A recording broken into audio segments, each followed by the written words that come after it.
പുസ്തകമാണ്. ചില ആൾക്കാര് ഇത് വെളിപാട് പുസ്തകം എന്നാ പറയുന്നത്.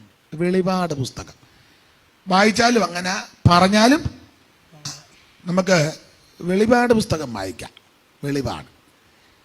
വെളിപാടല്ല, പിന്നെയോ വെളിപ്പാട്. മലയാള ഭാഷ നല്ല ഉച്ചാരണ ശുദ്ധിയോടെ പറഞ്ഞെങ്കിൽ പരുവക്കേട. കായിക്ക ഗായിക്ക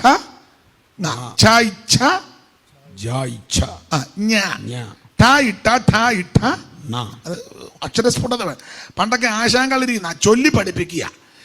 എന്നെ പഠിപ്പിച്ചത്, നിലത്തെടുത്ത് പഠിപ്പിച്ചത് പത്മനാഭനാശാന. നല്ല മനുഷ്യനാ, ജ്ഞാനമുള്ളയാൾ. ഇപ്പോൾ ഓർക്കുന്നത്, എഴുതാൻ പറഞ്ഞിട്ട് എഴുതാതെ വന്നപ്പോൾ എൻ്റെ ഈ ചൂണ്ടുവരൽ ഇങ്ങനെ പുള്ളി മുറുക്കം പിടിച്ചേച്ച് മണ്ണിനകത്തൂടെ എന്നാൽ ഈ മണൽ പിടിച്ചെഴുതി. ഇവിടം പൊട്ടി. കരഞ്ഞുകൊണ്ട് വീട്ടിൽ ചെന്നു. അമ്മ ചോദിച്ച് എന്തോ പറ്റി? ഞാൻ പറഞ്ഞ് എഴുതാൻ ഞാൻ ആശ. അമ്മ ഉടനെ ആശ, അമ്മയുടെ സ്വഭാവമാണ്. അമ്മ പറഞ്ഞ് നാളെ മറ്റേ കൈ കൂടെ പിടിച്ച് എഴുതിച്ചോളാൻ പറഞ്ഞു. 2 പുട്ടീരും കൊടുത്തോളാൻ. അങ്ങനെ എന്നെ അക്ഷരം പഠിച്ചു. അതുകൊണ്ട് ഏറെക്കുറെ മലയാള അക്ഷരം എനിക്ക് വഴങ്ങി കിട്ടും. അന്നത്തെ അടിയും അമ്മയുടെ ആ പ്രയോഗവും എല്ലാം കൊണ്ട് എല്ലാം അല്ലെങ്കിലും ചില ഭാഷ വഴങ്ങി കിട്ടും. ഉച്ചാരണ ശുദ്ധി. അപ്പോൾ ഇവിടെ വെളിപാടല്ല, എല്ലാവരും കേട്ടോണം. ചില ആൾക്കാർ വെളിപാടല്ല, വെളിപ്പാട്. കാരണം ഒരു പാ എഴുതിയിട്ട് അതിൻ്റെ അടിയിൽ വേറൊരു പായും കൂടി, അതിന് അങ്ങനെയല്ലേ എഴുതിയ, ഒരു പായുടെ അടിയിൽ വായിച്ചേ, അങ്ങനെയല്ലേ നോക്കിക്കേ, വെളിപ്പാട്. പണ്ട് സ്കൂളിലെ സാറ് പിള്ളേരോട് ചോദിച്ചു, കൊച്ചു പിള്ളേരാ ഒന്നിലൊക്കെ പഠിക്കുന്നേ, പിള്ളേരെ പഠിപ്പിച്ചുകൊണ്ടിരുന്നപ്പോൾ സാറ് ചോദിച്ചു, ഒരു പായുടെ അടിയിൽ വേറൊരു പായും കൂടി ഇട്ടാൽ പറയണോ? അവൻ പറഞ്ഞ് അടിപ്പാ. കാരണം ഒരു പായുടെ അടിയിൽ വേറൊരു പായ. അവനെ കണ്ടുവരുന്ന കിടക്കപ്പായ കണ്ടേക്കുന്ന കൂടുതലും. അപ്പം സാറ് ചോദിച്ചു, ഒരു പായുടെ അടിയിൽ ഒരു പായും കൂടി ഇട്ടാൽ പറയടാ അടിപ്പാ. അപ്പം ഇത് അടിപ്പായ. ഇവിടെ ഒരു പായുടെ അടിയിലോ അല്ലെങ്കിൽ ഒരു പായുടെ മുകളിലോ ഒരു പായും കൂടി ഇട്ടിരിക്കുക. അപ്പോൾ വെളിപ്പാട് പുസ്തകം. ഒന്നുകൂടെ വായിച്ച് കറക്റ്റായിട്ട്. വെളിപ്പാട് പുസ്തകം. ഇപ്പോൾ ഓർക്കുന്ന വയലത്തലെ അവറാച്ചൻ ഒരു യോഗത്തിന് വന്ന് വെളിപ്പാട് പുസ്തകം പ്രസംഗിക്കുക. അപ്പോൾ അദ്ദേഹം ഇതുപോലെ പറഞ്ഞു, നിങ്ങൾ വെളിപാടെന്ന് പറയരുത്. അന്ന് അവറാച്ചൻ മാർത്തോമായില്ല അവിടെ വന്നത്. ഞാനും ഒന്ന് പോയി അവറാച്ചനെ ഒന്ന് കാണുകയും, അവറാച്ചൻ്റെ പ്രസംഗം കേമപ്പെട്ട പ്രസംഗമാണ്. ഞാനും പോയി പുറകിരിക്കുക. അറിയത്തില്ല, സമുദായസ്ഥരായ കൂടുതലും കൂടിയിരിക്കുന്ന പെന്തിക്കോസുകാരും ഒക്കെ ഉണ്ട്. നല്ല അവറാച്ചൻ്റെ യോഗമാകുമ്പം കൂടുമല്ലോ. നമ്മുടെ പ്രസംഗം പോലൊന്നുമല്ല. എത്ര മണിക്കൂർ അവറാച്ചൻ പ്രസംഗിച്ചാലും കേട്ടിരിക്കും. ഒരു കുഞ്ഞുങ്ങളെഴുന്നേറ്റ് പോവുകയല്ല. അതാണ് വയലത്തല അവറാച്ചൻ. ഏതാണ്ട് 50 വർഷത്തോളം മാർത്തോമാ സഭയിൽ നിന്ന് പ്രസംഗിച്ച് ഒടുവിൽ പെന്തിക്കോസി വന്നു. അത് വലിയ കാര്യമാണ്. പെന്തിക്കോസി വന്ന് പിതാവിൻ്റെയും പുത്രൻ്റെയും പരിശുദ്ധാത്മാവിൻ്റെ നാമത്തിൽ വയലത്തല അവറാച്ചൻ മുങ്ങി. അവറാച്ചൻ 50 കൊല്ലം കഴിഞ്ഞപ്പോൾ ആണെങ്കിലും ബോധ്യപ്പെട്ടല്ലോ ഇതാന്ന് ശരി. സ്തോത്രം. അതാണ് വയലത്തല അവറാച്ചൻ. അപ്പോൾ അച്ചായൻ പ്രസംഗിച്ചപ്പം പുറകിയിരിപ്പുണ്ട്. അപ്പോൾ അച്ചായനും പറഞ്ഞു, നിങ്ങൾ വെളിപാട് പുസ്തകം എന്ന് പറയരുത്, വെളിപ്പാട് പുസ്തകം എന്നേ പറയാവൂ. എല്ലാം പറഞ്ഞു ഒന്നിൻ്റെ ഒന്ന് വായിക്കാൻ പറഞ്ഞു. അപ്പോൾ ഒരു സഹോദരിയാണെന്ന് തോന്നിപ്പോഴും മൈക്ക് കൂടെ വായിച്ചു, യേശു ക്രിസ്തുവിൻ്റെ വെളിപാട്. അവറാച്ചൻ വായിച്ചു നിർത്തണം. ആണ് കിടക്കുന്നത്. അപ്പോൾ വെളിപാടല്ല, വെളിപ്പാട് പുസ്തകം. ദൈവത്തിന് മഹത്വം. അനുഗ്രഹിക്കപ്പെട്ട ഒരു പുസ്തകമാണ് വെളിപ്പാട് പുസ്തകം. മറ നീക്കി പ്രദർശിപ്പിച്ച പുസ്തകമാണ്. ചില ആൾക്കാർ പറയുന്നത്, യോഹന്നാൻ പൽമോസ് എന്ന ദ്വീപിൽ യോഹന്നാൻ അപ്പോസ്തലൻ കടന്ന് ഏതാണ്ട് സ്വപ്നമോ ഏതാണ്ടെല്ലാം കണ്ടേച്ച്, പുള്ളി ഈ കണ്ണ് ഒറ്റയ്ക്കായതുകൊണ്ട് പേടിച്ച് ഏതാണ്ടെല്ലാം കണ്ടു. അവിടെ കിടക്കുകയല്ലേ, ഒറ്റയ്ക്ക് കിടക്കുക. അവിടെ കിടന്നുകൊണ്ട് വെപ്രാളം കയറി ഏതാണ്ടെല്ലാം പേടിച്ച് കണ്ടു. സമുദ്രത്തിൽ നിന്ന് കയറി വരണം, ദ്വീപിലല്ലേ, സമുദ്രത്തിൽ നിന്ന് കയറി വരുന്നെന്നോ 10 കൊമ്പോ തീനിറമുള്ളതോ അല്ല, പുള്ളി വെപ്രാളം കയറി ഏതാണ്ടല്ല പേക്കിനാവ് കണ്ട്. അതെല്ലാം കൂടെ പുള്ളി എഴുതി വെച്ച്. അതുകൊണ്ട് നമ്മളിതൊന്നും അംഗീകരിക്കണ്ട. അങ്ങനെ പറയുന്ന ആൾക്കാരും ഉണ്ട്. എന്നാൽ ഈ വെളിപ്പാട് പുസ്തകം വായിക്കാത്തവരുണ്ട്. ഒരു കാലത്ത് ചില ആൾക്കാർ ഇതൊന്നും വായിക്കത്ത പോലുമില്ല വെളിപ്പാട് പുസ്തകം.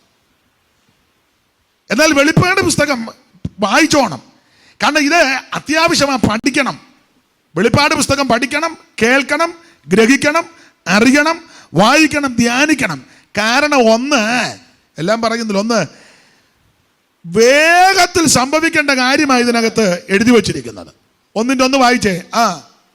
യേശുക്രിസ്തുവിന്റെ വെളിപ്പാട് വേഗത്തിൽ സംഭവിക്കാനുള്ളതും വേഗത്തിൽ സംഭവിക്കാനുള്ള കാര്യമാ ഈ 22 അധ്യായത്തിലും കൊടുത്തിരിക്കുന്നത്. അതുകൊണ്ട് ഇത് വായിക്കാതിരിക്കരുത്, അറിയാതിരിക്കരുത്, ഗ്രഹിക്കാതിരിക്കരുത്, വായിച്ചോണം. സ്തോത്രം. വേഗത്തിൽ സംഭവിക്കേണ്ട കാര്യങ്ങളാണ്. മാത്രമല്ല, ഇത് യോഹന്നാന്റെ വെളിപ്പാടല്ല. 1-ാം വാക്യത്തിലുണ്ട് യേശുക്രിസ്തുവിന്റെ വെളിപ്പാടാ. യോഹന്നാന്റെ വെളിപ്പാടോ, മാത്തന്റെ വെളിപ്പാടോ, കൂടാരപ്പള്ളി തൊമ്മന്റെ വെളിപ്പാടോ, ആച്ചിയമ്മച്ചിയുടെ വെളിപ്പാടോ, അമ്മയുടെ വെളിപ്പാടോ, അപ്പച്ചന്റെ വെളിപ്പാടോ ഒന്നുമല്ല. ഇത് യേശുക്രിസ്തുവിന്റെ വെളിപ്പാടാ. ഇത് വേഗത്തിൽ സംഭവിക്കാനുള്ള കാര്യമാണ്. അതുകൊണ്ട് ദൈവകുഞ്ഞുങ്ങൾ ഇത് വായിക്കുകയും ധ്യാനിക്കുകയും പഠിക്കുകയും ഒക്കെ ചെയ്യണം. നമുക്കറിയാമേലെങ്കിൽ നന്നായിട്ട് അറിയാവുന്നവരെ വിളിച്ച് അല്ലെങ്കിൽ അവരുടെ അടുക്ക പോയി അവരെ ക്ഷണിച്ച് നന്നായിട്ട് ഇത് പഠിച്ചോണം. ഇപ്പൊ അനേക ദൈവദാസന്മാര് വെളിപ്പാട് പുസ്തകത്തിന്റെ വ്യാഖ്യാന പുസ്തകം എഴുതിയിട്ടുണ്ട്. ചിലതൊക്കെ ഞാനും വായിക്കാറുണ്ട്. അതിൽ കേമപ്പെട്ട പുസ്തകങ്ങൾ നമുക്കറിയാം. YSKL സാറിൻ്റെ പുസ്തകം വളരെ കേമപ്പെട്ടതാണ്. സൈമൺ സാറിൻ്റെ പുസ്തകം. പിന്നെ നമ്മുടെ എല്ലാ പുസ്തകത്തിലും നല്ല കാര്യങ്ങളുണ്ട്. കൊളക്കടയിലെ പേരും മറന്നുപോയി ഞാൻ, കൊളക്കട അച്ചായൻ, സ്തോത്രം. ഇപ്പം നല്ല പ്രായമുണ്ട്, നല്ല പുസ്തകമാണ്. ചെറിയാൻ കോതകരി പുസ്തകം എഴുതിയിട്ടുണ്ട്. പിന്നെ സായിപ്പന്മാരുടെ പുസ്തകമൊക്കെ നല്ലതാണ്. ഈ അടുത്ത കാലത്ത് പള്ളിച്ചാനത്തെ കുരുളേച്ചൻ ഇപ്പം ഡാളസിലുണ്ട്. നല്ല ഈടുറ്റൊരു ഗ്രന്ഥം എഴുതി, അതും എൻ്റെ കയ്യിലുണ്ട്. സ്തോത്രം. പിന്നെ അദ്ദേഹത്തിന് ഞാൻ ഒത്തിരി കാര്യം പഠിച്ചിട്ടുണ്ട്. അദ്ദേഹത്തിൻ്റെ ഒരു വിശേഷത, ഏത് സംശയം ചോദിച്ചാലും പറഞ്ഞു തരും. എന്നാൽ ചിലരോട് ചോദിക്കുക, അച്ഛാ അതന്നെ ഒന്നും പഠിക്കാറായിട്ടില്ല, ഒന്നും ആയിട്ടില്ല, ഇനി എന്ന് പഠിക്കാനാ, നമ്മളെന്തിന് അതന്നെ ഒന്നും ആയില്ല. എന്നാൽ കുരുളേച്ചൻ അങ്ങനല്ല. ഏത് ഡൗട്ട് ചോദിച്ചാലും ഉടനെ പറഞ്ഞു തരും. കുഞ്ഞെ അത് ഇന്നതാ. അങ്ങനെ ഒത്തിരി കാര്യം അദ്ദേഹം പറഞ്ഞു തന്നിട്ടുണ്ട്. കുരുള വർഗീസ് മദ്രാസിലെ സെൻട്രൽ പാസ്റ്റർ ഇപ്പം ഡാളസിലുണ്ട്. അദ്ദേഹം ഞാനുമായിട്ട് വളരെ അടുപ്പമാണ്. അദ്ദേഹം മദ്രാസിൽ നിന്ന് നാട്ടിൽ വന്ന സമയത്ത് ഞങ്ങൾ അനേക സ്ഥലങ്ങളിൽ ശുശ്രൂഷയ്ക്ക് പോവുകയും മദ്രാസിലും എന്നെ വിളിച്ച് പല ആവർത്തി ശുശ്രൂഷിപ്പിക്കുകയും ആ വീട്ടിൽ പാർക്കുകയും കൂട്ടായ്മയിൽ സംബന്ധിക്കുകയൊക്കെ ചെയ്തിട്ടുണ്ട്. വളരെ എന്നെ മാനിക്കുന്നയാളാ. എന്നാലാവുമ്പോൾ ഞാനും അദ്ദേഹത്തിന് ഒത്താശ ചെയ്തിട്ടുണ്ട്. ദൈവത്തിൻ്റെ മഹത്വം. അദ്ദേഹത്തിൽ നിന്ന് ഒത്തിരി കാര്യം പഠിച്ചിട്ടുണ്ട്. അപ്പം അദ്ദേഹത്തിൻ്റെ ഈടുറ്റ ഗ്രന്ഥമാണ് വെളിപ്പാട് പുസ്തകം. അതിന് അപ്പോക്കാലിപ്സിസ് എന്ന പേരാ കൊടുത്തത്. നല്ല പുസ്തകമാണ്. സ്തോത്രം. ഒക്കെ നിങ്ങൾ ഒരെണ്ണം മേടിച്ച് വായിച്ചോണം. ദൈവത്തിൻ്റെ മഹത്വം. അപ്പം ഇങ്ങനെ ഈടുറ്റ ഗ്രന്ഥങ്ങൾ അനേക കർത്തൃദാസന്മാർ എഴുതിയിട്ടുണ്ട്. നമ്മുടെ അതിരൂപൻ സാറും ഒരെണ്ണം എഴുതിയിട്ടുണ്ട്. നമ്മുടെ വത്സം മാമയുടെ ഹസ്ബൻഡ് അതിരൂപൻ പാസ്റ്റർ. സ്തോത്രം. നല്ല പുസ്തകങ്ങളാണ്. എല്ലാത്തിനും നമുക്ക് പഠിക്കാനുണ്ട്. ചാണ്ടപ്പിള്ളച്ചാൻ ഒരെണ്ണം എഴുതിക്കൊണ്ടിരിക്കുകയാണ് എന്നോട് പറഞ്ഞത്. സ്തോത്രം. അതും കേമപ്പെട്ടതാകാനാ സാധ്യത. അപ്പം ഇതെല്ലാം നമുക്ക് പ്രയോജനം തരുന്നതാണ്. അപ്പോൾ ഇത് എനിക്ക് വെളിപ്പാട് പുസ്തകം ഒന്നും അറിയാമല്ല. അറിയാൻ മേലെങ്കിൽ അറിയാനുള്ള മാർഗമായി ഇപ്പം പറഞ്ഞു തന്നെ ഈ പുസ്തകമെല്ലാം ഒക്കെ നിങ്ങൾക്ക് മേടിച്ച് വായിച്ച് ധ്യാനിച്ച് പഠിച്ചോണം. അല്ലെ അവരോട് ചോദിച്ച് കാര്യങ്ങൾ അറിയണം. സ്തോത്രം. അനുഗ്രഹിക്കപ്പെട്ട പുസ്തകമാണ് ആ വെളിപ്പാട് പുസ്തകം. അപ്പം ശ്രദ്ധിക്കുക, ഓരോ അധ്യായത്തിലും ഓരോ വിഷയങ്ങളാണെന്ന് ഞാൻ ഓർപ്പിച്ചല്ലോ. 1-ാം അധ്യായത്തിൽ തേജസ്കരിക്കപ്പെട്ട യേശു ക്രിസ്തു. 2, 3 അധ്യായത്തിൽ 7 സഭകൾക്കുള്ള ദൂത. അതിൽ 1-ാമത്തെ സഭയാണ് എഫെസോസ് സഭ. Ephesus, Smyrna, Pergamos, Thyatira, Sardis, Philadelphia, Laodicea. 7 സഭകളാണ്. ആ 7 സഭകളും 7 കാലയളവിലുള്ള ജനത്തോടും ഒക്കെയാണ് ദൂത്. എന്നാൽ എല്ലാ കാലത്തുമുള്ള ദൈവജനത്തോടാണ് ഇതിനകത്ത് ദൂത്. ആമേൻ. അന്നുള്ളവരോടും ഇപ്പോൾ ഉള്ളവരോടും ഇനി രക്ഷിക്കപ്പെട്ട ആരെങ്കിലും വരുന്ന കർത്താവിന്റെ വരവ് താമസിച്ചാൽ അവരോടും കൂടെയുള്ള ദൂത ഈ സഭയ്ക്കകത്തുള്ള ദൂത. ദൈവത്തിന് മഹത്വം. അതിൽ ഒന്നാമത്തെ സഭയാകുന്ന എഫെസോസ് സഭയോട് പറഞ്ഞ ഒരു കാര്യമാണ് നമ്മൾ പൊതുവിൽ ഇവിടെ വായിച്ചത്. ആത്മാവ് സഭകളോട് പറയുന്നത് എന്തെന്ന്? ചെവിയുള്ളവൻ കേൾക്കട്ടെ. ജയിക്കുന്നവന് ഞാൻ ദൈവത്തിന്റെ പരദീസയിലുള്ള ജീവവൃക്ഷത്തിന്റെ ഫലം ജയിക്കുന്നവന് ഞാൻ ദൈവത്തിന്റെ പരദീസയിലുള്ള ജീവവൃക്ഷത്തിന്റെ ഫലം തിന്നാൻ കൊടുക്കണം. എന്തിനെയൊക്കെ ജയിക്കണം? 7 സഭകളെയും കൂടെ ഒന്നിച്ച് തുലനം ചെയ്ത് പഠിച്ചാൽ 7 കാര്യങ്ങളെ ജയിക്കണം. ദൈവമക്കൾ 7 കാര്യമല്ല, എല്ലാ വിഷയത്തിലും ജയമുള്ളവരായിരിക്കണം. നമ്മൾ എടുത്ത വിഷയത്തോടും സഭയോടുമുള്ള ബന്ധത്തിൽ 7 കാര്യങ്ങൾ കർക്കശമായിട്ട് ജയിച്ചോണം. ഈ ഓരോ സഭയോടും കർത്താവ് ദൂത് പറയുമ്പോൾ ആ ദൂതുകൾക്ക് ഒരു പൊതു തത്വമുണ്ട്. ദൂത് പറയുമ്പോൾ ആ ദൂതിന് ഒരു പൊതു തത്വം. ഒന്ന്, കർത്താവ് ഏത് സഭയോട് ദൂത് പറഞ്ഞാലും കർത്താവ് തന്നെ ഒന്ന് പരിചയപ്പെടുത്തി കൊടുക്കും. എഫെസോസ് സഭയ്ക്കും പരിചയപ്പെടുത്തി കൊടുക്കുന്നുണ്ട്. എന്തുവാ എഫെസോസ് സഭയ്ക്ക് പരിചയപ്പെടുത്തി കൊടുത്തത്? ആ 2-ാം അധ്യായത്തിന്റെ 1-ാമത്തെ വാക്യം വായിച്ചേ.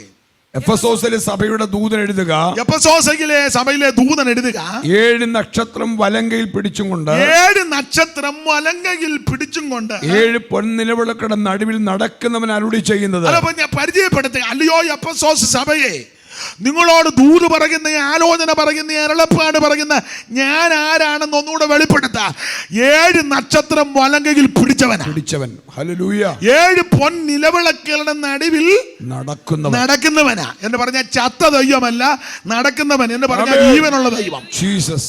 സ്തോത്രം. ഹല്ലേലൂയ. ഞാനും നിങ്ങളും ആരാധിക്കുന്ന യേശു കർത്താവ് മരിച്ചു മൺമറഞ്ഞ് മായയായി പോയ ദൈവമല്ല, മരിച്ച് ഉയർത്ത് ഇന്നും അവിടുന്ന് ജീവിക്കുന്ന ദൈവമാണ്. ആമേൻ, ആമേൻ, ആമേൻ. യേശു ജീവിക്കുന്നതിനാൽ ഞാനു എന്നേക്കും ജീവിക്കയാൽ എന്നേശു ജീവിക്കുന്നതിനാൽ ഞാനും എന്നേക്കും ജീവിക്കയാൽ ഓ ഇനി തന്നെ പിരിഞ്ഞൊരു ജീവിതമില്ലെനിക്കല്ല എന്റെ ശുഭത്രേ.